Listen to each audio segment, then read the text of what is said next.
लाडकी बहिणी सर्वप्रथम या वेबसाईटवरती यायचंय, ladkibahini.maharashtra.go.in या वेबसाईटवरती आल्यानंतर तुम्हाला खाली पहिलाच बॉक्स दिसेल, मुख्यमंत्री माझी लाडकी बहीण योजनेची लाभार्थी आहे त्यांनी केवायसी करण्यासाठी इथे क्लिक करा. हा जो बॉक्स आहे त्यावरती आपल्याला क्लिक करायचा आहे.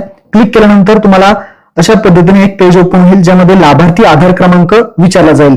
लाडक्या बहिणींनी आपला जो काही आधार नंबर आहे तो इथे टाकायचा आहे. त्यानंतर कॅप्चा आहे तसं टाकून खाली मी सहमत आहे या ऑप्शनवरती टिक करायचे आणि ओटीपी पाठवावरती क्लिक करायचा आहे. आधार कार्डला जो मोबाईल नंबर लिंक असेल त्यावरती तुम्हाला ओटीपी येईल, तो ओटीपी तुम्हाला या बॉक्समध्ये टाकायचा आहे आणि सबमिट करावरती क्लिक करायचं आहे. सबमिट केल्यानंतर पुढे तुम्हाला वडिलांचा किंवा पतीचा आधार नंबर विचारला जाईल, तर वडिलांचा किंवा पतीचा आधार नंबर टाकायचा आहे. कॅप्चा आहे तसा टाकून पुन्हा मी सहमत आहे वरती क्लिक करायचं आहे आणि ओटीपी पाठवावरती क्लिक करायचं आहे.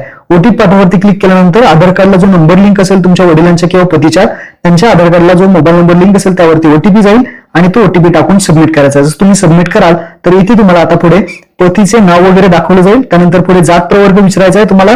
इथे लिस्ट येईल ज्यामध्ये एससी आहे, एसटी आहे, ओबीसी आहे, भरपूर कॅटेगरी दिसतील. त्यामध्ये तुमची कॅटेगरी आहे ती निवडायची आहे. त्यानंतर इथे आपल्याला जे डिक्लेरेशन आहे ते होय करायचं आहे. पहिला ऑप्शन होय करायचा आहे. दुसरा जो ऑप्शन आहे तो सुद्धा आपल्याला होय करायचा आहे. डिक्लेरेशन एक्सेप्ट करून इथे आपल्याला उपरोक्त क्रमांक एक्सेप्ट करून सबमिट करावरती क्लिक करायचं आहे. जसं तुम्ही सबमिट कराल तर तुमची इथे पाहू शकता तुमची ई केवायसी पडताळणी यशस्वीरित्या पूर्ण झालेली आहे. महत्त्वपूर्ण व्हिडिओसाठी फॉलो करा.